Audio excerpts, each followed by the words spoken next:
Poder sentar, santos. Nós já vamos entrar na palavra. Glória a Deus. Enquanto eles colocam ali para mim o vídeo, eu quero exemplificar aquilo que estou combatendo junto com a igreja. Vou dizer uma coisa para você. Você precisa saber disso, viu? Há sementes plantadas em nossos corações que às vezes a gente nem sabe por que estão lá. Alguma coisa que você ouviu, alguma coisa que você leu, alguma pregação que você, porventura, foi alvo. E às vezes você não sabe por que está lá. A proposta nesta série de mensagens é denunciar o engano. Denunciar o engano que está enraizado, está infiltrado, está entronizado no meio do povo de Deus. No meu coração, Deus colocou esse peso, essa responsabilidade de bater de frente. Então, estou batendo de frente, vou mostrar, vou habilitar a igreja a enxergar se tem alguma infiltração no nosso meio. Amém? Tá certo? Então, é sério. Nós estamos comprando briga séria, certo? Nós estamos aqui enfrentando demônios e, ao final, nós vamos repreender mais um demônio. Semana passada foi o demônio da impureza sexual, da promiscuidade, da prostituição, que a igreja tem aceitado. Isso não vai mais prevalecer, pelo menos não no nosso meio. E hoje nós vamos combater outro engano terrível.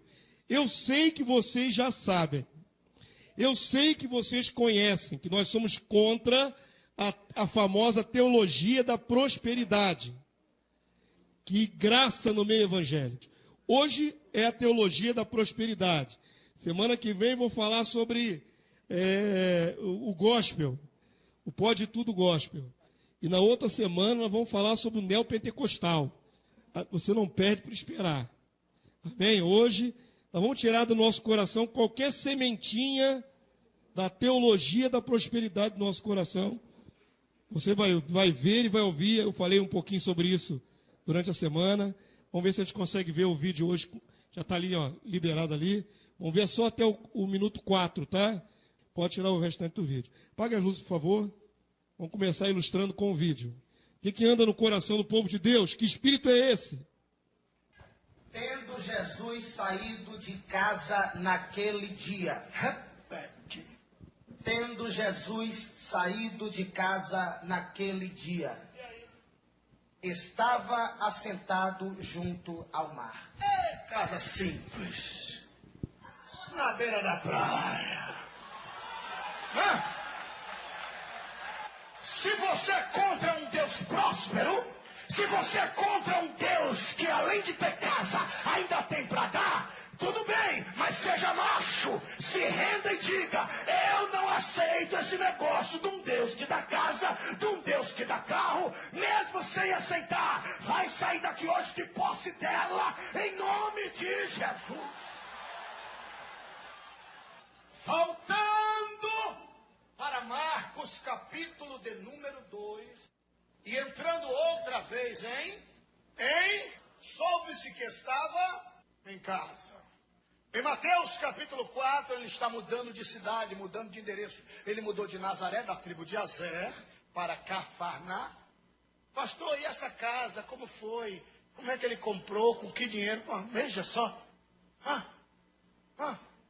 Aos 12 anos, segundo o historiador, ele assumiu a carpintaria. E nessa época não tinha motosserra.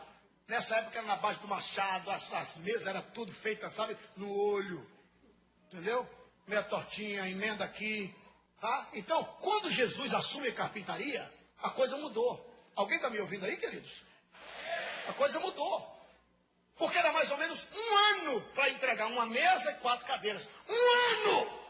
Porque o cabra ia na mata, escolhia e dizia: eu quero essa aqui. O cabra derrubava madeira, arrastava no animal, levava para a carpintaria, trabalhava no formão, na serra, um pega de lá, outro pega de cá, serrador, e vamos que vamos. Depois de um ano, aquele toro de madeira virava uma mesa. Era um ano, mais ou menos, para entregar uma mesa e 4 cadeiras. Isso era na carpintaria de seu Zé, lá em Nazaré. Mas quando Jesus assumiu a carpintaria aos 12 anos, com a morte do pai adotivo, a coisa mudou. O cabra chegava e dizia: você é o carpinteiro? Sou. E mesa, ele fez comigo mesmo. E cadeira, fez comigo. Entrega quanto tempo? Se for mais de um ano, ele não quer, ele fez. O senhor bota o prazo. Uns 7 meses dá para entregar. Eu falei, aí, está atrasado.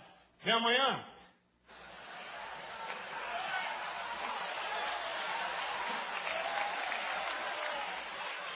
E com Jesus era assim, apareça. E aí, com os 12 anos, ele vai juntando. E comprou uma baita casa. Aonde? Na beira da... Olha para alguém que está do seu lado aí, diga para ela assim, o meu Jesus tinha casa. Agora, para quebrar a costela do cão, diga assim, e da boa.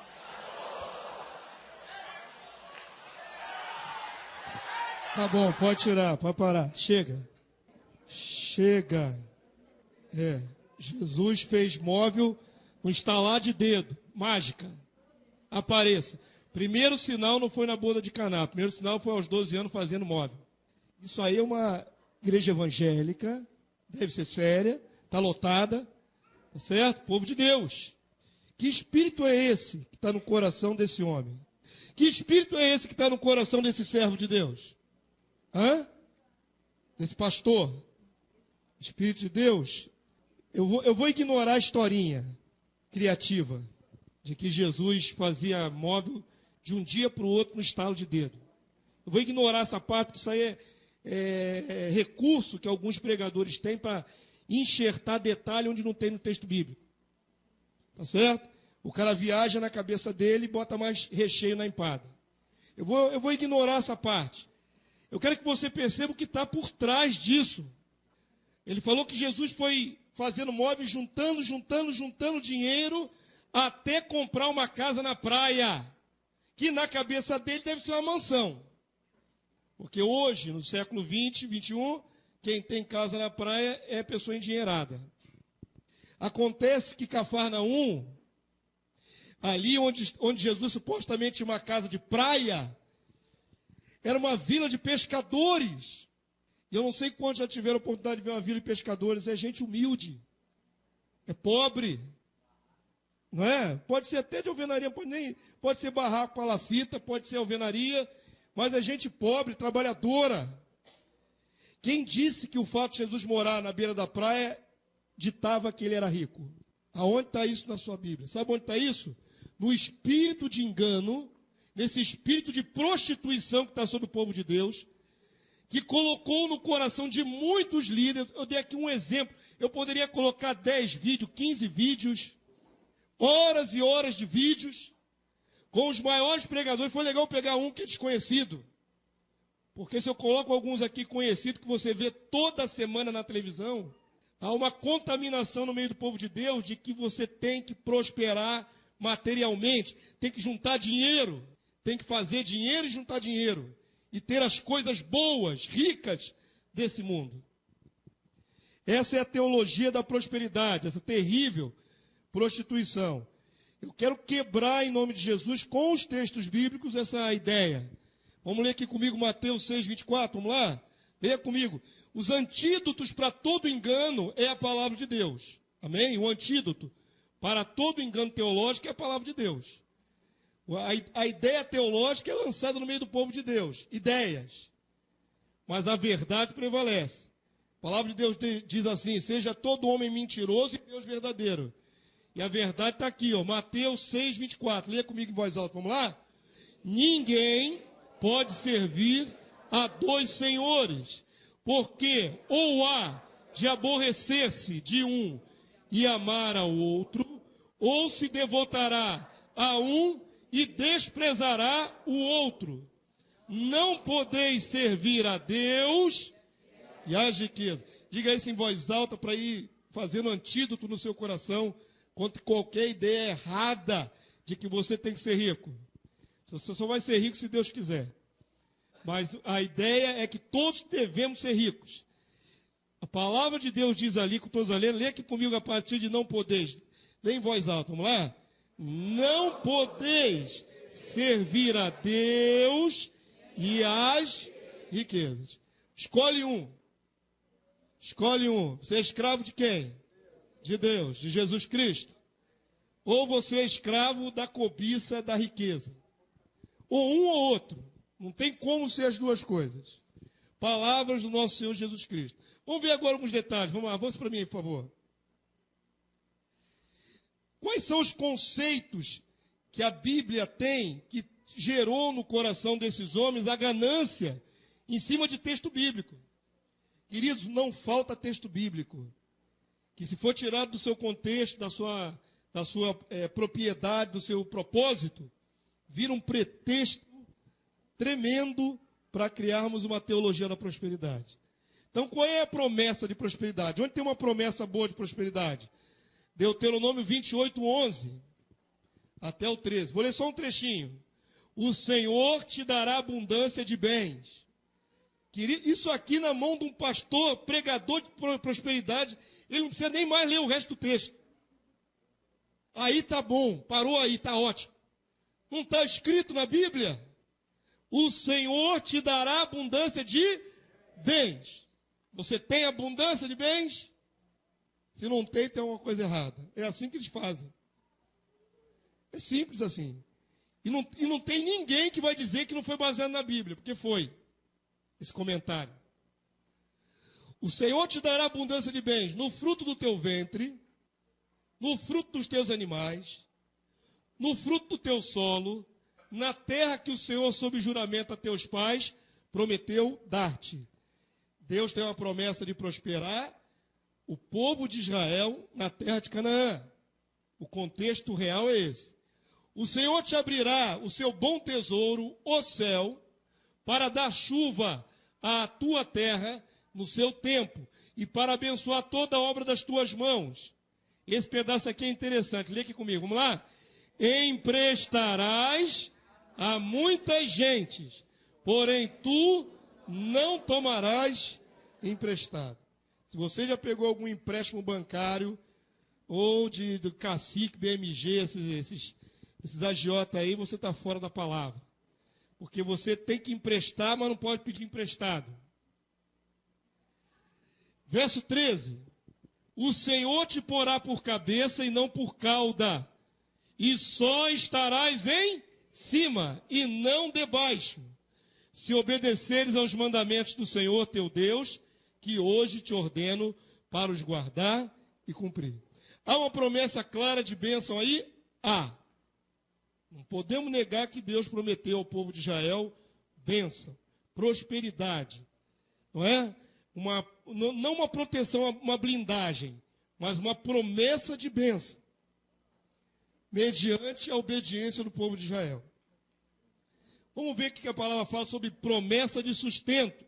Salmo 34, 9. Leia aqui comigo em voz alta, por favor. Vamos lá? Temei o Senhor, vós os seus santos, pois nada falta aos que o temem. Os leãozinhos sofrem necessidade e passam fome. Porém, aos que buscam o Senhor, bem nenhum lhes faltará. Esses textos não parecem dar base para que nós exijamos de Deus que se cumpra assim, dessa maneira, e não falte bem algum? Parece. Vamos ver. A falácia da teologia da prosperidade. Agora vamos combater essa ideia errada. A Bíblia tem mais de 33 mil versículos. A Bíblia não é feita de pequenos recortes, de textos isolados, mas ela tem mais de 33 mil versículos. Se você olhar os textos em toda a palavra de Deus, que falam sobre assuntos de prosperidade, você vai compreender de uma forma. Se você isolar um texto bíblico, você vai compreender de outra. Tá certo? Então eles isolam com essas ideias aí. Primeira ideia: se você está pobre, só pode estar em maldição.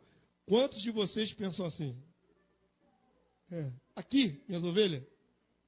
Pastor, eu já pensei nisso, pastor. Fala a verdade. Poxa, quantas vezes você já murmurou? Tem gente que fala assim, poxa, eu não nasci para ser pobre. Nasceu para quê então? Para ser rico? Para ser rica? Não é só rico não, tem rica. Quantos de vocês já não murmuraram? Deve ter alguma coisa errada, porque eu estou pobre desse jeito. E aí os teólogos da prosperidade falam assim, olha, se você está passando por isso, só pode ser ou pecado, e o pecado gera maldição. Deve ser maldição. Agora olha o que diz a verdade de Deus. Lucas 6:20, leia em voz alta para combater o engano. Vamos lá? Então, olhando ele para os seus discípulos, disse-lhes, bem-aventurados os pobres, felizes os pobres. Por quê? Porque vosso é o reino de Deus. Isso é meio esquisito. Ué, como é que são felizes os pobres?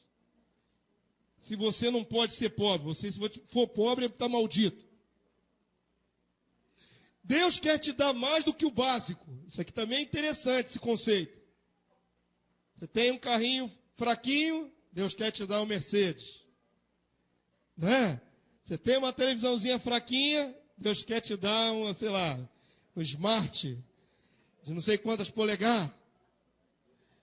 Você tem uma casinha fraquinha, Deus quer te dar uma mansão.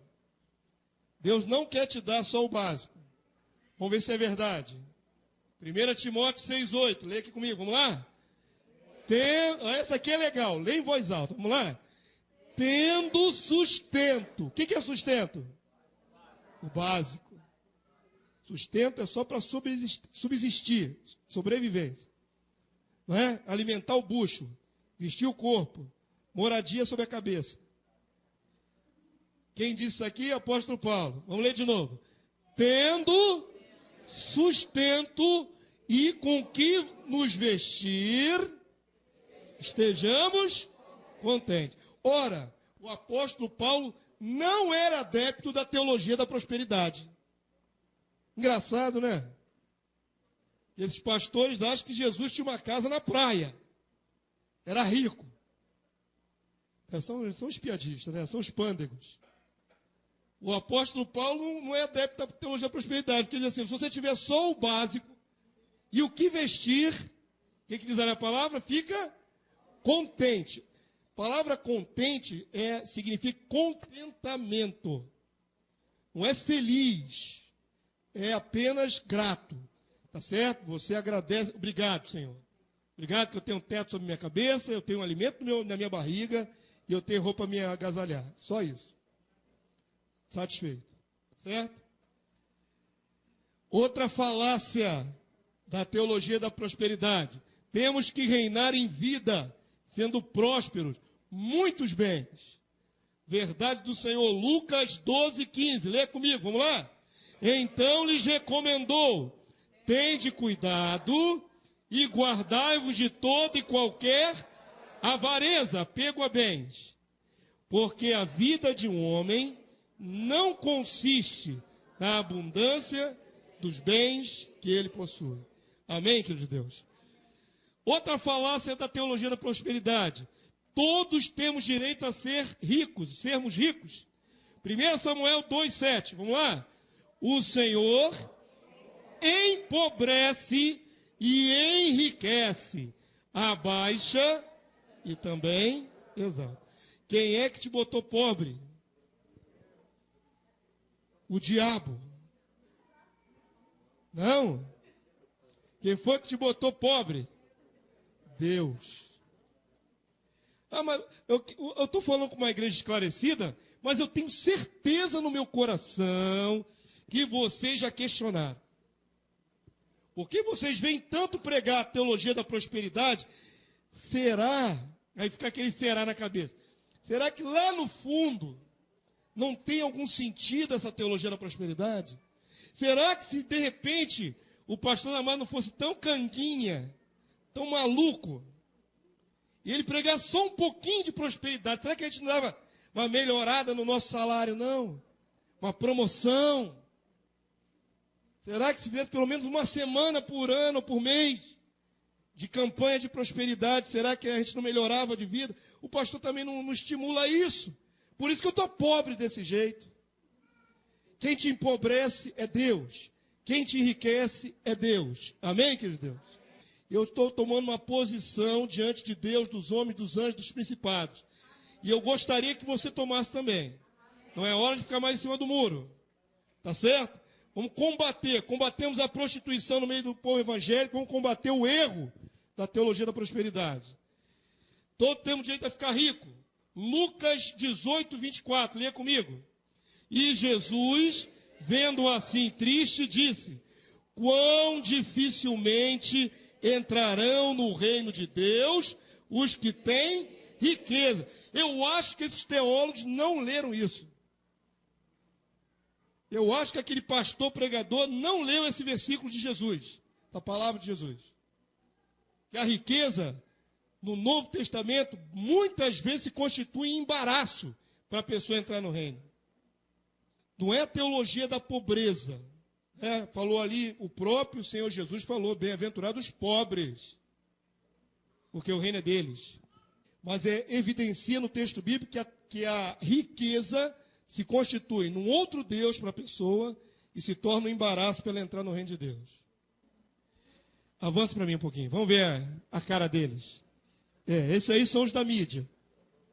Cada um deles constitui seu império. Aí você vai dizer assim, pastor Damásio está com recalque, porque ele não construiu o império dele ainda. Deus me livre, eu prefiro morrer, tomara que Deus me leve antes, se eu pensar em me seduzir por causa de dinheiro. Prefiro morrer, a andar na terra debaixo de uma unção que não é de Deus. Estou aqui falando com todas as letras. Esse espírito que está sobre as igrejas, sedutor, de prostituição, não é de Deus. Amém? Eu falei outro dia aqui na última pregação, tal é o sacerdote, assim também é o povo. O povo é igual ao sacerdote. Então, esse povo não está indo atrás de campanha financeira enganado, não. O povo é ganancioso, o povo quer as coisas rápido. Tem quem emprega inescrupulosamente e tem aqueles que querem um caminho mais fácil para enriquecer, para ganhar bens. Bom, está ali os nomes dos homens. Eu tenho muita ética, não costumo dizer o nome dos cabras. Então vou ler só o que eles andam dizendo. O missionário ali disse, eu lanço o dízimo em débito automático e os fiéis aderem.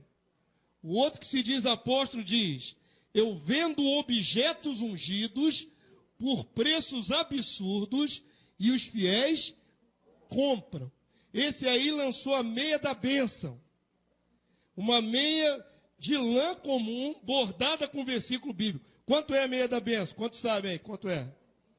Quanto é que é? Era um dinheiro bom, era uns 200 e poucos reais, 246, negócio assim. Não é barato não. Não é barato não. Eu não sei quanto é que está o chapéu. Quanto é que está o chapéu? Vocês que veem o programa dele aí. 300 reais o chapéu de couro? É de couro mesmo? Esta outra aqui, chamada bispa, eu lanço um perfume com cheiro de Jesus e os fiéis compram. Tem perfume de Jesus? Quanto é que é? Perfume com cheiro de Jesus e os fiéis compram. Eu digo que Deus não abençoa quem esquece a senha do cartão e os fiéis acreditam. Isso aqui é pressão, para ninguém esquecer de dar oferta. Não é? Esse aqui é o político. Esse outro também é bispo, agora botou uma capa sacerdotal sobre ele. Eu peço dinheiro para a construção do meu mega templo e os fiéis dão. Vamos para cá. Esse aqui diz assim, eu deixo de pagar pensão alimentícia e os fiéis fazem vaquinha para quitar a minha dívida, para ele não ir preso. Além de tudo, ainda está devendo pensão alimentícia. E esse digníssimo aqui, que vocês conhecem muito bem, eu acho que é o maior expoente da mídia hoje, evangélica, eu vendo Bíblia por 900 reais e os fiéis compram. Jesus disse, venda tudo e dê aos pobres. E os que se dizem fiéis fazem assim, extorquem o povo. 900 reais uma Bíblia. 900. Avança para mim. O vulgo, né? O bispo, que agora é sacerdote também do Antigo Testamento, está deitado numa banheira de ouro. Problema dele. Problema dele. Tem esse ouro todo porque deram para ele. Tá certo? Agora, isso aqui é muito pior.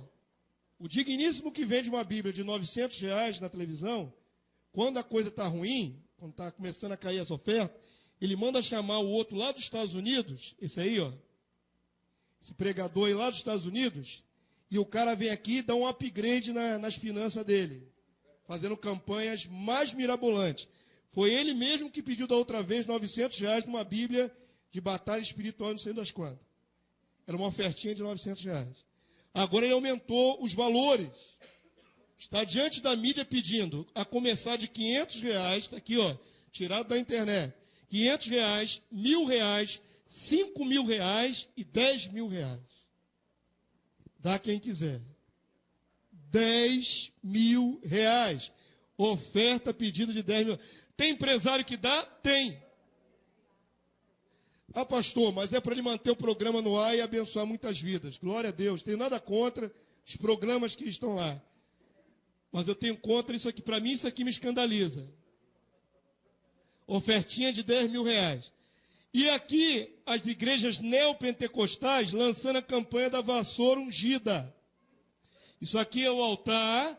Aqui estão os pastores dessa denominação, que eu não sei qual é. E aqui estão as vassouras. Vassoura, que não custa R$5. Não deve ser R$5 de custo. Para o fiel adquirir uma vassoura ungida para espantar demônio dentro de casa, é R$1.000. Cada vassoura dessa é vendida por R$1.000. É um lucro absurdo. Se o preço de custo for R$5, isso aí é a realidade da igreja. Essa é a realidade da igreja. Eu fico imaginando se o apóstolo Paulo tivesse no nosso tempo, como é que ele ia viver isso? Ele ia morrer rápido, né? Porque ele ia bater em alguns, ia pular para cima do pescoço de outros. Ele enfrentou Pedro cara a cara. Ele enfrentou o Pedrão cara a cara porque estava dissimulando. Imagina se ele estivesse vivo hoje vendo um negócio desse. Eu fico imaginando Jesus, né, preparando o azorrague. Foi preparando aquele chicote grosso e vendo os camarada vendendo, fazendo dinheiro ali. Já entrou no santuário arrebentando tudo, chutando moeda para tudo quanto é lado. R$1.000 uma vassoura ungida. 1.000. Essas campanhas de prosperidade me causam pândegos de riso. A gente ri para não chorar.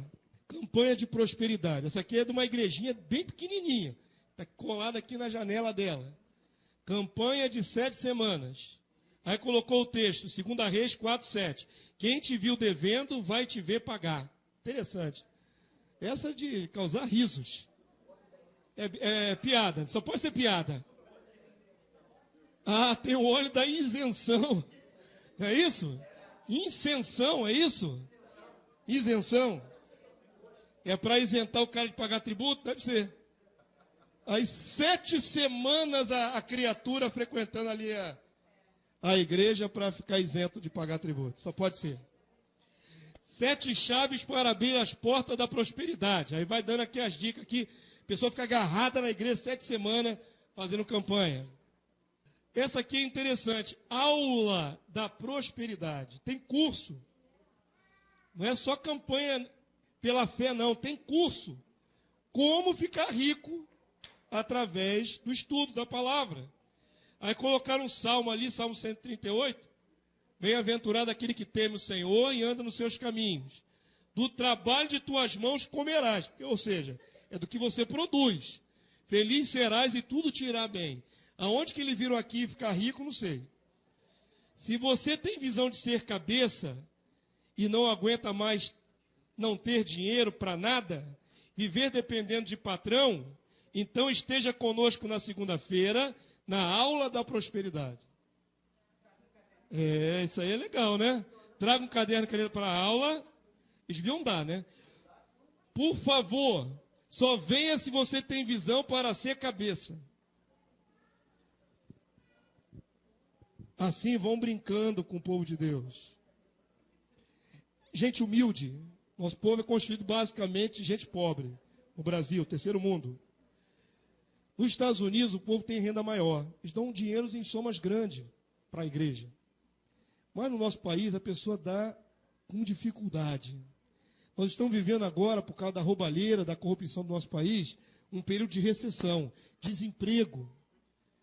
Tudo está aumentando absurdamente, juros aumentaram absurdamente. Não se engane, os próximos 2 anos serão terríveis. Serão terríveis. Tá? Não sou profeta agoreiro, não. É uma questão de observação. Observa o que aconteceu com o nosso país por causa da corrupção, uma maldição terrível. Já está havendo muita demissão em massa. Ao invés de crescimento mensal do PIB, diminuição, a indústria, uma queda vertiginosa de crescimento, o país está andando para trás financeiramente. As pessoas vão começar a sofrer isso no dia a dia, vai ter dificuldade no dia a dia. E igrejas inescrupulosas como essa, e homens tomados de espírito de engano, abrem as suas portas para oferecer o que não podem dar. Capacidade da pessoa se tornar patrão. Abrir uma microempresa nesse país é um desafio extraordinário. A maioria das microempresas que se abrem nesse país fecham em menos de 2 anos. A maioria esmagadora. É um mínimo que sobrevive de microempresa. Então, é um engodo. Isso aí nada mais é do que um engodo. E enquanto isso, o povo vai dando dinheiro nas igrejas. Essa aqui eu achei pitoresca. A mulher está no meio de uma chuva de notas. Deve ser de dólar. Deve ser de dólar, né? Parece ser dólar. Grande campanha de prosperidade financeira. Igreja Pentecostal, Jornada de Israel. Essa daqui é da Igreja Batista Nacional. Ou seja, não tem denominação que não esteja contaminada com essa ideia de riqueza e prosperidade. A engenhosidade, a maneira inteligente de tirar dinheiro do povo, porque tem campanha que é ridícula, é pífia. Uma vez eu estava vendo, de vez em quando eu consigo, eu vejo 5 minutos num programa desse. 5 minutos no máximo. Quando eu consigo, estou passando lá o meu controle remoto e paro um pouquinho. Aí eu paro um pouquinho, aguento só 5 minutos no máximo, não aguento mais, vou adiante. Mas numa dessas vezes que eu parei 5 minutos para ver um programa desse televisivo, eles estavam para fazer a campanha para arrancar dinheiro do povo no dilúvio. Eu falei, essa eu quero ver. Vou parar para assistir essa. Como é que no dilúvio você vai conseguir tirar dinheiro do povo? Mas eles são tão engenhosos, o anticristo é tão sagaz, que ele começou ali a falar e tal, que só a família de Noé se salvou dentro da arca. Então, para você se salvar, você tem que fazer o quê? Sacrificar financeiramente e entrar na arca, que é a igreja. E o dilúvio é o dilúvio de problemas. Aí vira metáfora, né? Vira o que eles quiserem. Não é isso? Dilúvio de problemas. Então, o que era água do dilúvio virou um dilúvio de problemas. Pronto. Esses são os mais ridículos, porque eles pegam qualquer texto para tirar dinheiro do povo e o povo dá a si mesmo. Então, volto a afirmar, um povo seduzido pelo mesmo espírito de engano, com as mesmas ambições de arranjar dinheiro fácil com Deus. Agora, existem maneiras mais engenhosas, como pegar esse texto bíblico aí. Esse é complicado. Esse o cara tem que estudar um pouquinho para tirar dinheiro do povo. O texto referido é Deuteronômio 14, verso 22. Múltiplas ofertas baseadas na lei. Na lei de Moisés, dada ao povo de Israel, tem uma série de modalidades de oferta. Ofertas várias, para vários tipos de ocasião, de pecado, ofertas gratuitas, ofertas alçadas, oferta para sacerdote. O que não falta na lei do Antigo Testamento é oferta. De várias modalidades, com vários tamanhos. Lembrando que a oferta no Antigo Testamento era do que o povo produzia. Era agropastoril. Ou era semente, ou era fruto da terra, ou era animais. Não tinha dinheiro para ofertar na casa do Senhor. Era daquilo que produziam. Nesse texto aí, está escrito assim, Deuteronômio 14, verso 22. Certamente darás os dízimos de todo o fruto das tuas sementes, que ano após ano se recolher do campo. E perante o Senhor teu Deus, no lugar que escolher para ali habitar o seu nome, percebam que ainda não tinha o templo estabelecido sobre Sião. Era o templo móvel do deserto.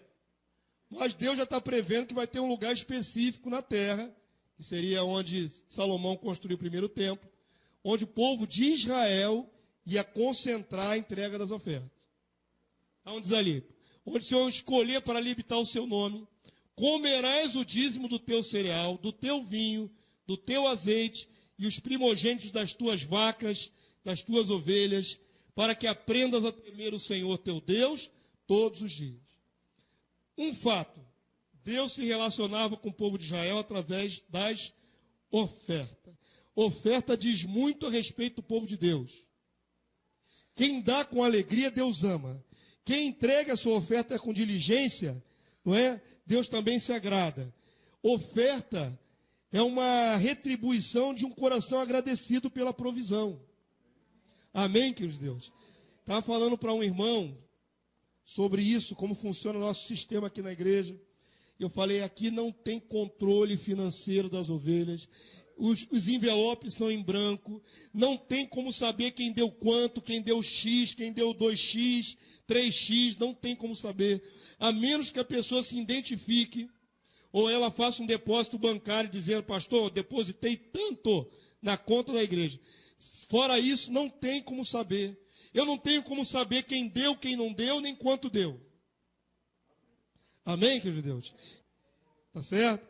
E eu falei, tudo que levantamos aqui de oferta tem relatório financeiro nas reuniões de diretoria. Tudo. Essa é a nossa maneira de ficarmos isentos de culpa. Mas é fato que Deus se relaciona com o homem através das ofertas. Quem dá oferta, quem entrega as suas ofertas, dízimos e ofertas, demonstra gratidão, demonstra que foi suprido. Não é o cumprimento só de uma lei, é a devolução de um pouco, como alguns oram aqui, do muito que o Senhor lhe deu. Amém, querido Deus? O reconhecimento que se Deus fechasse a mão, você passaria fome. O reconhecimento que se Deus fechasse a sua bênção, colocasse você debaixo de maldição, você dormiria na rua. Não teria um teto sobre a cabeça. Então, nós que somos agradecidos por todas as provisões de Deus diárias, nós não temos dificuldade alguma de nos relacionarmos com Deus através das nossas ofertas. Em gratidão. Amém? Mas fazer com que um texto bíblico seja uma campanha a mais, ou a segunda, ou a terceira, ou a quarta. Há pouco tempo atrás, uma irmã contou aqui, um irmão contou, que na igreja tinham 4 ofertas diferentes. Por último, criaram a oferta do jumentinho. Já contei isso aqui na igreja. Criaram a oferta do jumentinho. A igreja já tinha 4 campanhas de oferta em funcionamento. Criaram a 5ª. Eles ficam lá maquinando. Ficam lá pensando. Já tiramos o dinheiro do povo de 4 maneiras diferentes. Como é que nós podemos fazer para levantar uma 5ª campanha? Vamos pensar em algum texto bíblico. Já sei, o jumentinho de Jesus. Jesus pegou emprestado um jumentinho quando entrou em Jerusalém. O jumento não era dele, logo, qual é a sagacidade do negócio? Você pode pegar emprestado, fazer um empréstimo para poder dar oferta. Você já está dando tudo que tem. Então, o que você não tem, você pega emprestado para dar oferta. A sagacidade é essa. Queridos, eu não estou querendo exaltar o nosso sistema, não. Mas você sabe que a seriedade, que a lisura, honestidade e temor de Deus neste lugar. Amém? Talvez alguns nem pensem nisso. Estariam em qualquer outra igreja aí fazendo campanhas e campanhas e campanhas, querendo bênção rápido, em 7 semanas, em 21 dias. É assim que são as campanhas.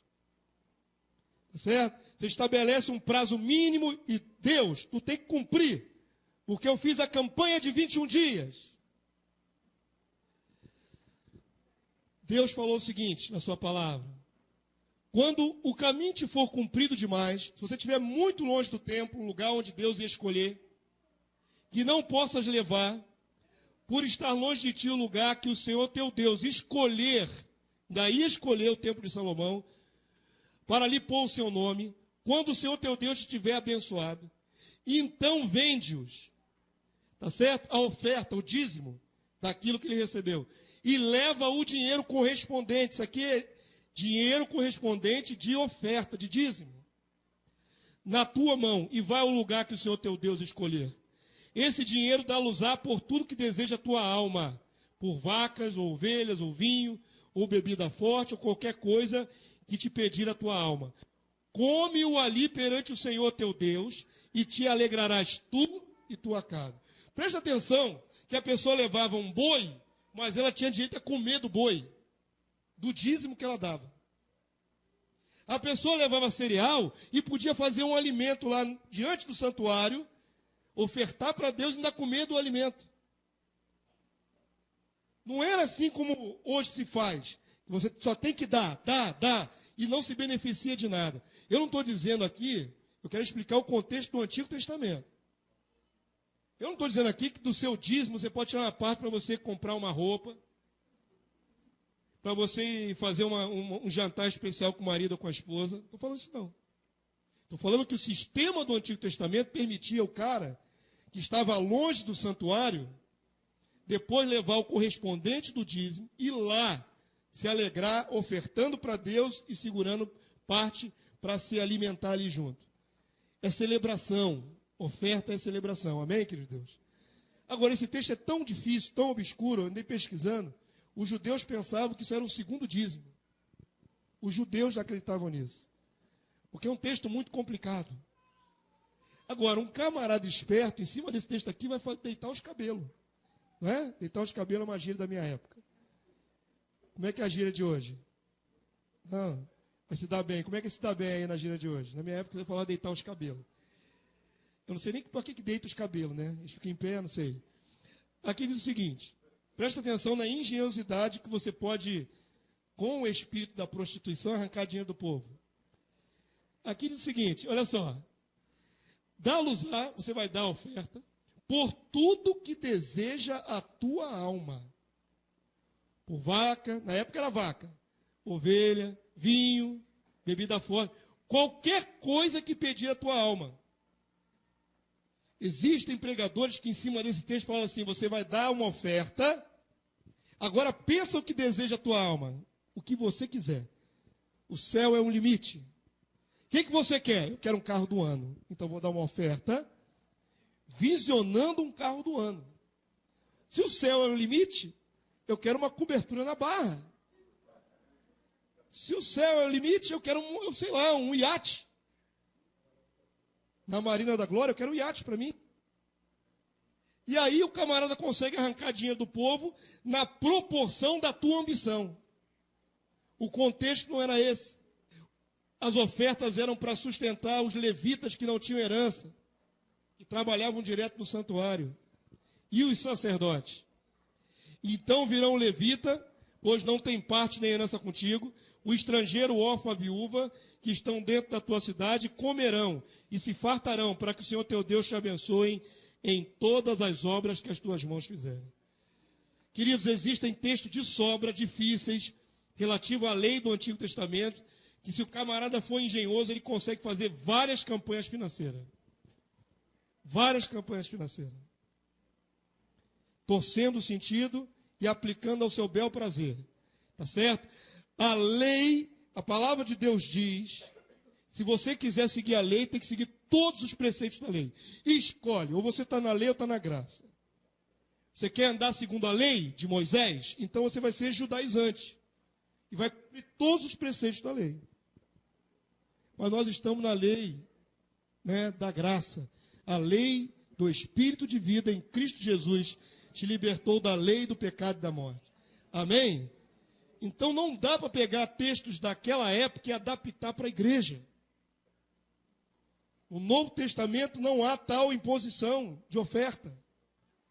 Falava com o irmão assim, se você usar qualquer pretexto da lei para aplicar na igreja neotestamentária, você comete, na verdade, um absurdo. Então nós seguimos conforme o Novo Testamento. O Novo Testamento é para a igreja. Os preceitos da lei do Antigo Testamento nos servem como parâmetro, mas não podem ser aplicados para a igreja neotestamentária. Senão nós vamos ter que apedrejar todos os adúlteros. Está na Bíblia. Tem um monte de coisa que está na Bíblia. Nós teremos que matar algumas pessoas. Então, queridos, esse tipo de artimanha de pegar textos do Antigo Testamento da lei e arrancar campanhas financeiras em cima, isso também faz parte da teologia da prosperidade. Eu acho que o X da questão, que eu falei que talvez alguns de vocês pensem, eu não mereço estar na situação que eu estou. Começa a questão do mérito, né? Pensa assim, poxa Deus, eu nasci pobre, eu nasci numa tapera lá dentro da Bahia, sei lá onde você nasceu, tem uns irmãos do Nordeste, né? Eu nasci numa tapera lá no Nordeste, que dava para ver, da minha cama dava para ver as estrelas, a senhora toda só de palha. Ô benção, né, pastor? Está gostando da minha historinha. A minha comida era aquele mugunzá, é mugunzá que diz? É mugunzá, né? Aquela farinha misturada com calango, com a folha de taioba, aquele cacto. Só passei dificuldade. Aí eu vim para Jesus e disseram que eu posso ficar rico. Quem não quer? Aí você começa a pensar assim, pô, é injusto, eu nasci pobre, continuo pobre, sou de Jesus e vou continuar pobre? Vou morrer pobre? Vão ter que fazer vaquinha para me enterrar? Que nem plano funerário eu tenho? Aí a gente começa a pensar assim, deve ter alguma validade a visão da teologia da prosperidade. Porque não é possível que Deus queira que eu seja pobre. Não é possível. Esse salmo é interessante. Salmo 73, verso 1. Salmo 73, 1. Quem puder ler, leia comigo. Vamos lá? Com efeito, Deus é bom para com Israel, para com os de coração limpo. Quanto a mim, porém, quase me resvalaram os pés. Eu quase tropecei. Por quê? Presta atenção. Pouco faltou para que se desviassem os meus passos. Pois eu o quê? Invejava os arrogantes ao ver a prosperidade dos perversos. Olha só, isso é uma confissão do salmista. Ele está falando assim, eu fiquei observando, os ímpios perversos prosperam e eu estou pobre. Eu quase saio da fé. É o que ele está dizendo, irmãos. Quase me resvalaram os pés. Porque eu estava invejando a prosperidade dos outros. Parece injusto. Por que o ímpio prospera? Essa é a pergunta. Verso 4. Para eles não há preocupações. O seu corpo é sadio e gordinho, né? Bem cevado. Não partilham das canseiras dos mortais, nem são afligidos como os outros homens. Aí pulei alguns versículos, verso 9. Contra os céus desandam a boca, e a sua língua percorre a terra. Ainda falam mal dos céus, são ímpios. E diz, como sabe Deus? Acaso há conhecimento no Altíssimo? Blasfemam de Deus e ainda estão ricos. E você não blasfema e está pobre. Tem alguma coisa errada. O salmista é sincero. Eu falei que dentro aqui no nosso meio tem gente que pensa isso, mas não fala. Tem alguma coisa errada, pastor? Eu não aceito a minha condição de pobreza. Porque eu creio que eu sou um servo de Deus fiel. Então eu tenho que prosperar. Eu vou falar com todas as letras, vou mostrar a palavra de Deus para você. A tua prosperidade depende da vontade de Deus, exclusivamente. Não há nada que você possa fazer a mais. A palavra do Senhor diz assim, inútil vos será levantar de madrugada e comer pão de dores, porque aos seus o Senhor acrescenta enquanto dorme.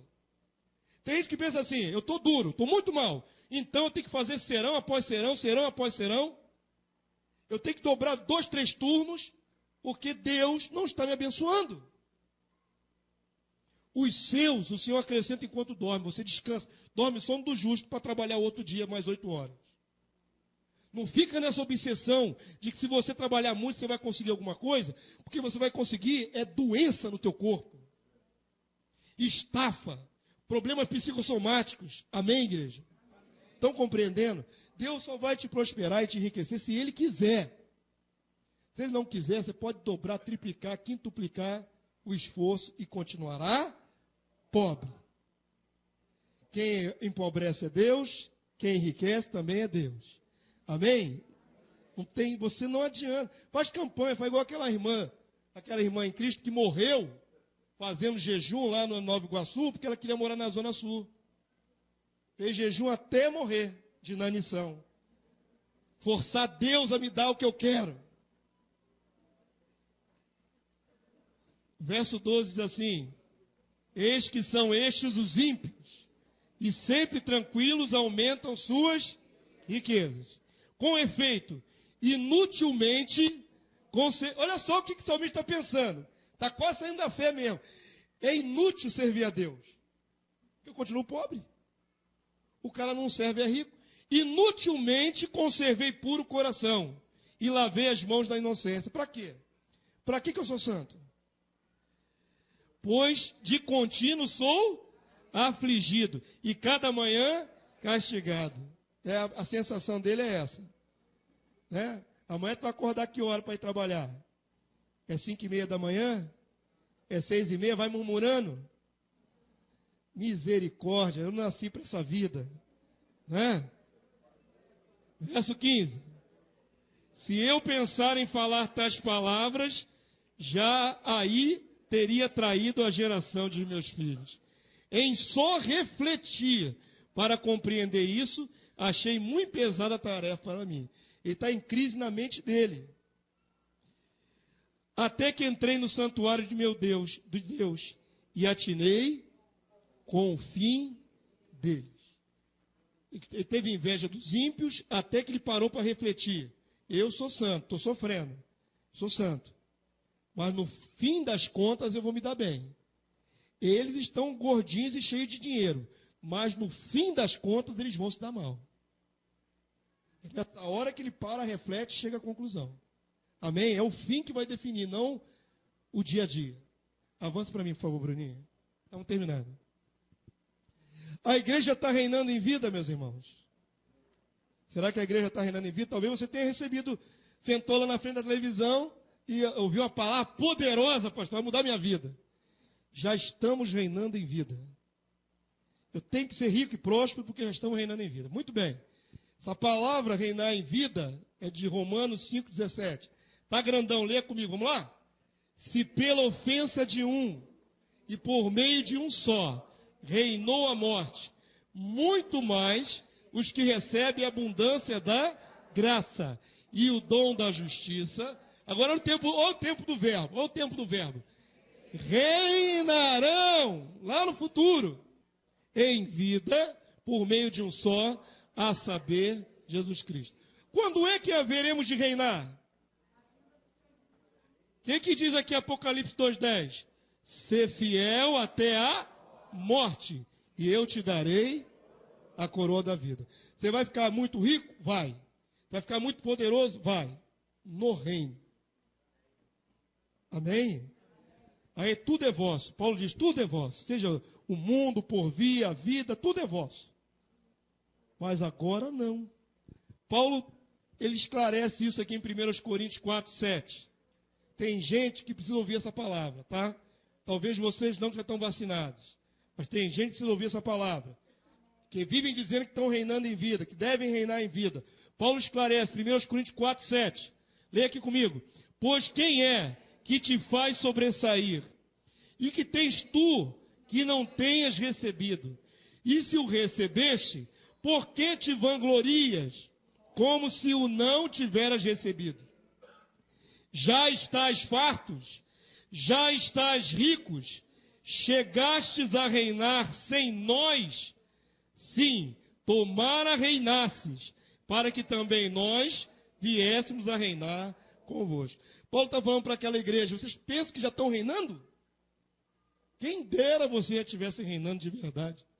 Porque no dia que vocês reinarem, nós também reinaremos. Porque o reino é entregue aos santos coletivamente. Amém, igreja? Ninguém vai reinar na frente do outro. Nenhum grupo reina primeiro. Paulo está falando, se vocês estivessem reinando, nós também estaríamos. Porque o reino já estaria estabelecido. Quem dera vocês estivessem reinando. Avança para mim, vamos lá, vamos firmar com a palavra. Foge da busca às riquezas. Leia comigo, 1 Timóteo 6,9. Vamos lá, igreja. E você sabe o que eu estou fazendo com a igreja? Inoculando em você anticorpos espirituais. E pastor inventou, tá igual aquele pastor que inventou que Jesus fazia a mesa de um dia para o outro. É figura de linguagem. Eu estou colocando em vocês a verdade, para que quando vocês ouvirem a mentira, vocês possam imediatamente rejeitá-la. Em nome de Jesus. Amém, querido Deus? Deixa eu falar uma coisa para vocês antes de lermos o texto. Eu não sou contra ninguém prosperar. Eu não sou contra ninguém abrir um estabelecimento. Eu não sou contra você abrir um comércio. Eu não sou contra você fazer as suas rendas. A mulher virtuosa lá de Provérbios, ela fazia a sua própria renda. Ela vendia suas coisas. Eu não sou contra você prosperar. Só quero que você entenda que a tua prosperidade dependerá exclusivamente de Deus. Não tem campanha que você faça. Não tem artifício humano que você use para forçar Deus te enriquecer, te prosperar. Você pode começar muito bem uma obra e ela falir. Não foi vontade de Deus. Porque se fosse vontade de Deus, continuaria aberto. Amém, querido? Compreenderam? Não sou contra a prosperidade de ninguém. Tem um carrinho fraquinho, quer ter um carrinho melhor? Trabalha, se Deus te der graça, você conquista. É simples assim. Tua casinha está caindo aos pedaços? Trabalha, se Deus der graça, você vai reformando ela devagarinho. Compra um saquinho de cimento por mês, uma fieira de tijolo por mês e vai construindo devagarinho. E Deus não tem abençoado? E Deus não tem abençoado, igreja? Deus não tem abençoado? E se ainda assim Deus não te der, você dá glória a Deus do mesmo jeito. Só não pode ficar igual o salmista, achar no seu coração que está errado. Melhor é o ímpio que não teme. Melhor é você, santo. 1 Timóteo 6,9. Já estamos no final. Isso é para tua proteção. Vamos lá? 1 Timóteo 6,9. Ora, os que querem ficar ricos caem em tentação. Deus não tenta ninguém. Deus não tenta ninguém. Quem quer ficar rico cai em tentação. Tentação de quem? Do diabo. Ele apresenta um belo prato para você. Ó, tem uma porta de emprego imperdível para você. E você vai nessa. Se não for a vontade de Deus, você vai se arrebentar todo. Você pode até ficar com dinheiro, mas não está com a bênção de Deus. E cilada. E em muitas concupiscências insensatas. Desejos carnais insensatos. E perniciosas. As quais afogam os homens na ruína e perdição. Amém, querido Deus? Então a campanha da teologia da prosperidade é de Deus? Não. Que espírito é esse que atua no meio do povo de Deus? Engano. Espírito de prostituição. Verso 10. Também aqui em destaque amarelo. Porque o amor do dinheiro é a raiz de todos os males. E alguns, nessa cobiça, se desviaram da fé. E a si mesmos se atormentaram com muitas dores. Corre atrás do dinheiro, sai da fé. Saiu da fé, está fora de Cristo. Saiu de Cristo, está perdido.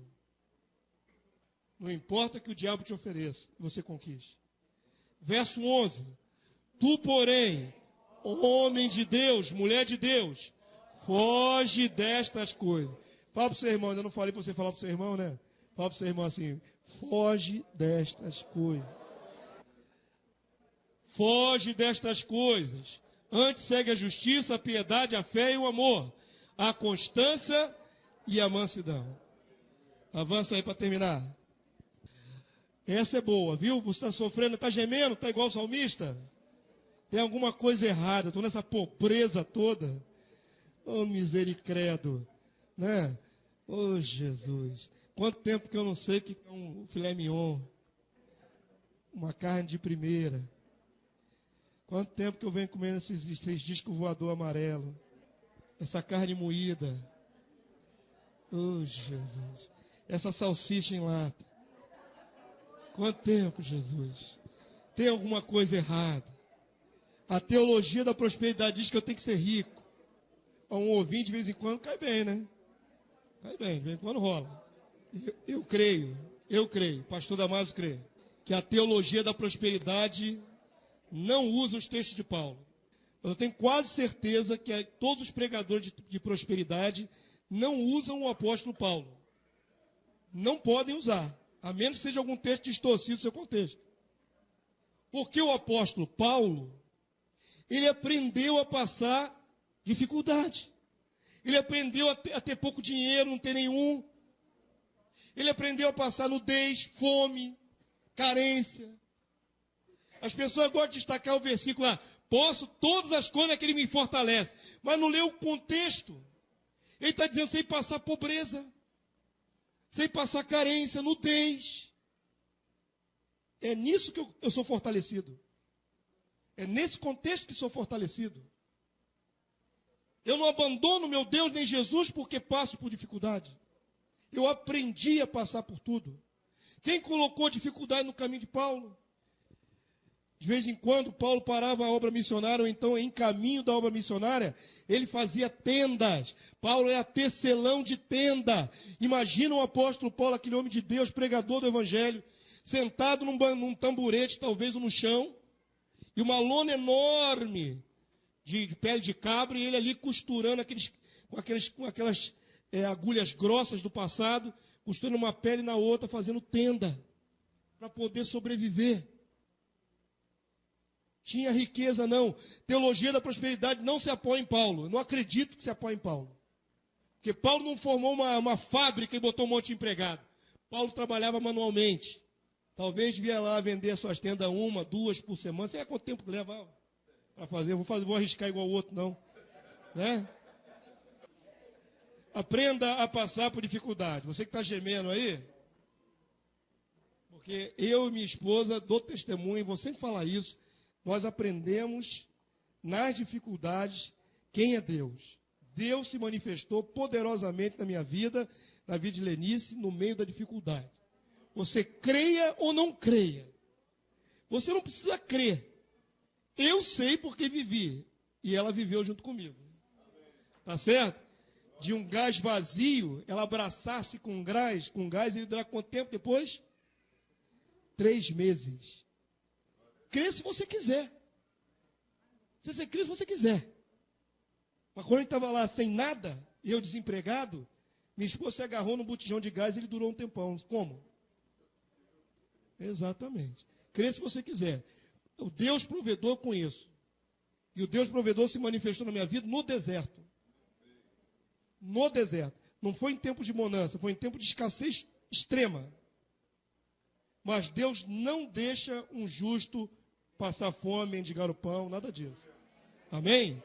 Ele dá o suficiente, ele faz milagre e você tem. Então, a palavra de Deus diz assim, Filipenses 4:11, aprenda com Paulo, vamos lá?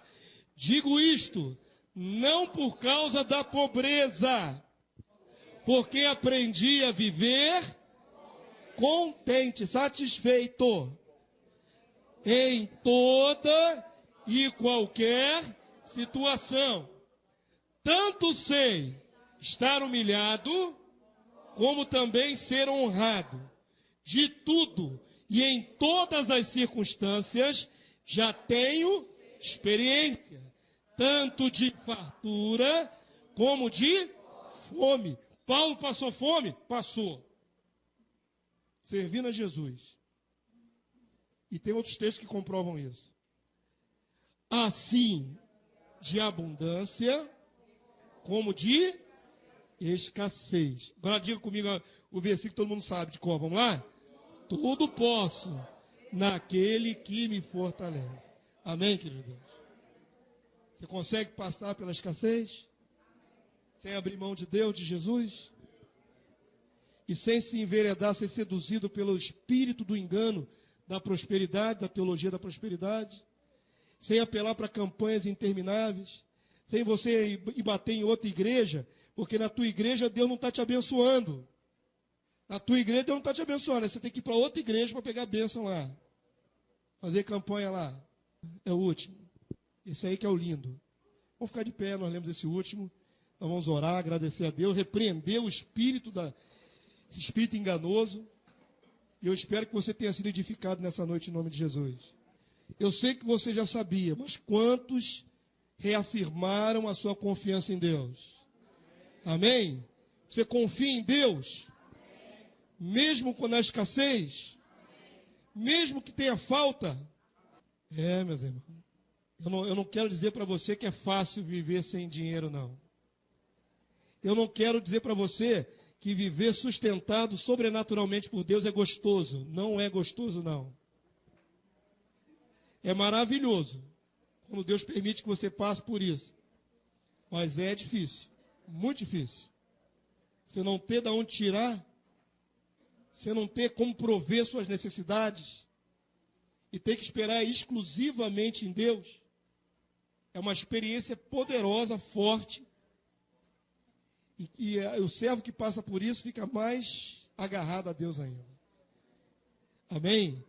Eu quero tirar do meio da nossa igreja qualquer sombra, qualquer poeirinha, qualquer semente de engano que você pensava que tinha que ser próspero. Porque a Bíblia diz que você tem que ser próspero. A tua Bíblia não diz isso. A tua Bíblia diz que Deus vai te sustentar. Amém? Sustentar é te dar subsistência. Enriquecer, para alguns de nós, seria um tropeço. Para alguns de nós, não. Tem gente que, se Deus der riqueza, ele continua sendo o mesmo. Vai continuar cumprimentando os irmãos da mesma forma. Vai continuar fazendo trabalho de rua, colocando pessoas indigentes dentro do seu carro. Mas tem Deus que, se der alguma porta melhor para ele de riqueza, ele vai tropeçar. Ele vai abandonar a igreja, vai abandonar Jesus, porque ele tem que cuidar do seu negócio. Volto a afirmar, não sou pregador da pobreza. Queira Deus que nós prosperemos, todos nós. E você dê cada vez com mais alegria oferta para Deus, porque Deus se agrada. Amém? Quero todo mundo bem, quero todo mundo. Graças a Deus, eu não creio que ninguém esteja passando fome aqui nessa igreja. Até porque a igreja teria que ajudar, é papel dela. Eu creio que Deus tem sustentado nossas vidas em glória por Cristo Jesus, amém? Mesmo que você esteja vivendo uma fase meio difícil.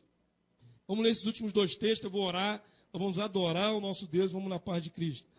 Lê aqui comigo, vamos lá? E o meu Deus, lê mesmo com vontade.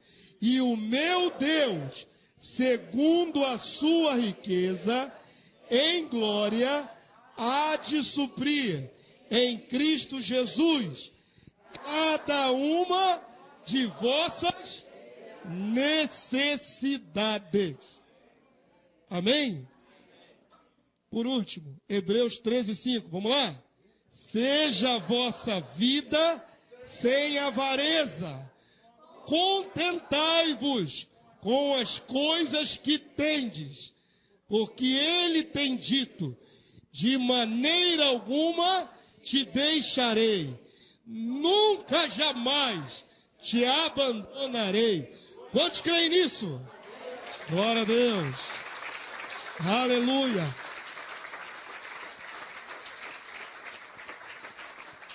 Glória a Deus. Amém, igreja. Teu Deus tem promessa. Tem promessa? Tem. De não te abandonar em nenhum momento. Nas piores circunstâncias, Deus é contigo. Você vai passar junto com Deus. E Deus vai provar o seu amor a você no deserto. Se você estiver no deserto. Se você já está numa bonança, pastor, eu estou bem, estou equilibrado, salário em dia, aposentadoria em dia, beleza. Glória a Deus. Mas se você estiver passando por dificuldade, não pense que Deus te abandonou. Porque o teu Deus nunca te abandonará. Nunca. Amém, querido Deus? Isso é verdade. Muito mais verdade que qualquer engano da teologia de prosperidade. Não tem 7 campanhas, não tem 7 semanas. Deus vai te deixar no deserto o tempo que precisa para aperfeiçoar a sua fé. Em nome de